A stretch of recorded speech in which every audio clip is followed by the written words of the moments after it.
This is the second video in the budget series components discussion.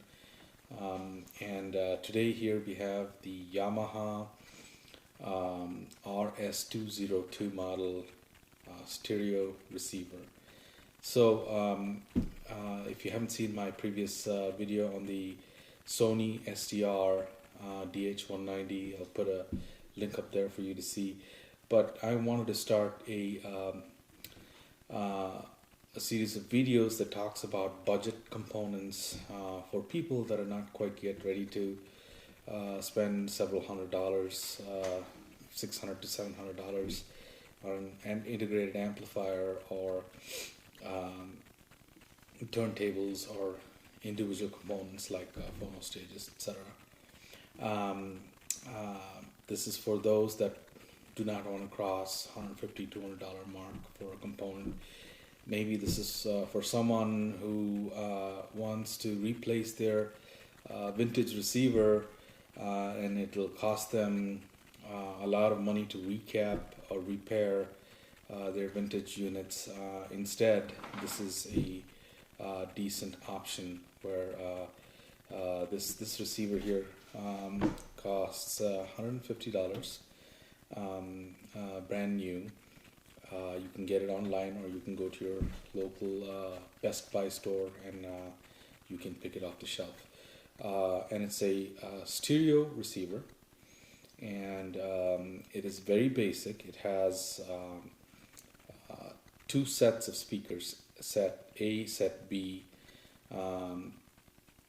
You can run A and B together, but I don't think you should exceed the speakers should not fall below 8 ohms. But if you run just set A or set B, then I think you're good to about 4 ohms here.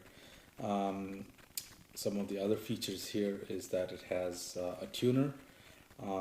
It has Bluetooth. It has looking into the back of the unit. It's pretty simple here. We have this captive power cord. You have spring type terminals for your speakers A and B. Here again, like the Sony does, 18 gauge wire should be plenty here. Here you have your analog inputs marked CD 1 and 2, and then the fourth line input here has an in and out for, say, a tape recorder. This does not come with a phono input built in, but like I mentioned, it does have Bluetooth. And then you have your antenna section here for FM and AM.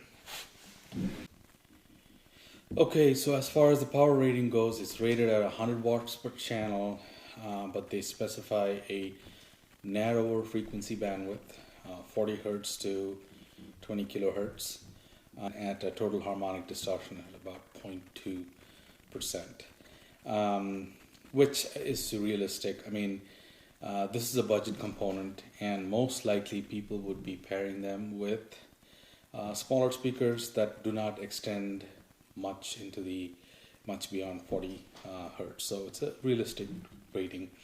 But if you're looking for a full bandwidth rating, I have not found that online. But if you look at the specs, which I can flash up for a few seconds here, if you look at the spec, they do provide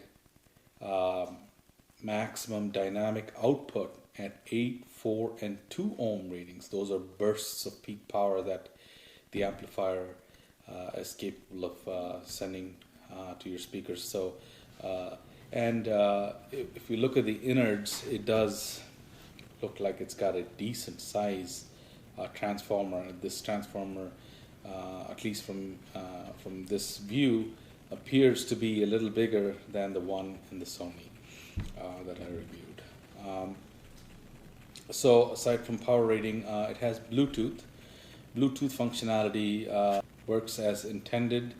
There is a button on the remote that it says Bluetooth, and you keep it pressed for 3 to 5 seconds, and it gets the unit into pairing mode, and then you can pair your phone or your mobile device to play music off of the phone, and this will pick it up, and it sounds quite decent. A CD player, I have a older Sony DVP ES model DVD, CD, and SACD player. Also used an outboard phono stage. I have an older Cambridge 640p moving magnet, moving coil phono stage. It's out of production, but a comparable one to that now would be perhaps the U-Turn brand Pluto moving magnet phono stage, or perhaps even the shipped Manny phono stage as well. Those would be comparable in price. So that's what I did, and let's talk a little about my sound quality impressions of this unit. To me, the sound quality impression was pretty even keeled across the bass, the mid-range, and the treble. It seemed flat. Now, flat to some might seem unexciting, but in the long run, tilted up bass and treble generally, long hours of listening generally produce fatigue. Not so with this Yamaha. And depending on the room, if there was a need to tweak bass and treble, you have those knobs up front to do that. But the music that came forward was pretty relaxed, slightly laid back, very decent detail retrieval. For example, I love this album. This is a CD by James Taylor. Album is called Gorilla. There is this track here called Music. It's very beautiful with James Taylor vocals. There's a warmth to the entire song. Very pleasing to listen to. I did pair this with some really budget Yamaha NS333 bookshelf speakers. I also paired it with some Vandersteen 1C floor standards, and this amp did perform really well with both of them. Of course, we're not looking for levels of performances like the entry-level Riga IO by any means, but again, this is $150 versus the $600 Riga. The other nice song here is called Wandering. These are very short, very sweet sounding songs. There's vocals, and there's guitar strings, and a little bit of bass guitar. It's very enjoyable listen.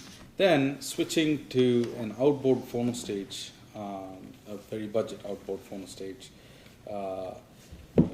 I was listening to this album, Eric Clapton.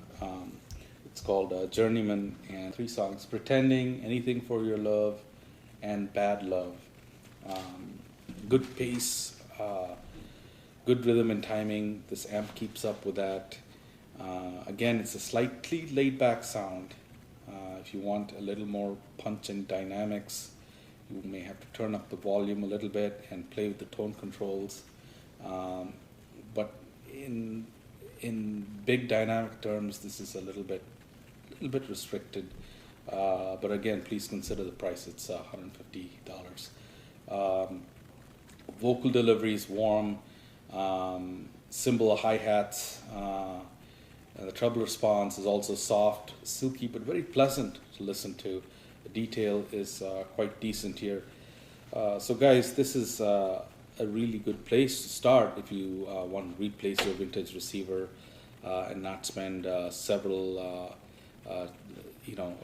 getting a vintage receiver, depending on the receiver, up to spec can cost $300 to $400 easily to recap and bring things to the original spec for it to sound the way it did many years ago.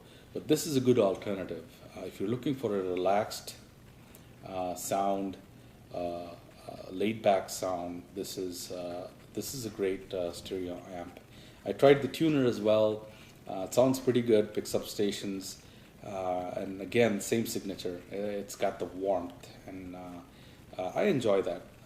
So if you're looking to spend just about $150, and you're not bent on spinning records or anything like that, and you're sticking with a CD player, or maybe an outboard streamer with a decent tack, like maybe a Sonos controller, and if you like the laid back sound, this is great. If you have bigger speakers that are bass heavy already, and maybe a little bit bright, this would be a good pairing, because this is a little more even keeled. Or even if you have speakers that you're forced to put against your front wall, and typically that would cause a lot of boom, this might be a good candidate, where the bass output is not in your face, not boomy, it's clean, and again, there's tone controls, and they work really well. They're not very subtle changes in tone, which I appreciate. So there's that. Again, guys, comparison to this to say a Riga I/O, which is my budget reference.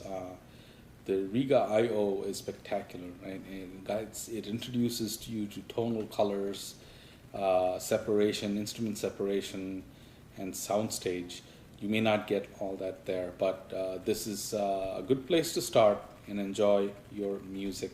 I'm hoping to do some more of these component reviews, perhaps a comparison between the Sony and the Yamaha, and some other component reviews like the budget phono stages I spoke about, and perhaps even some entry-level speakers. And I hope you guys find this useful.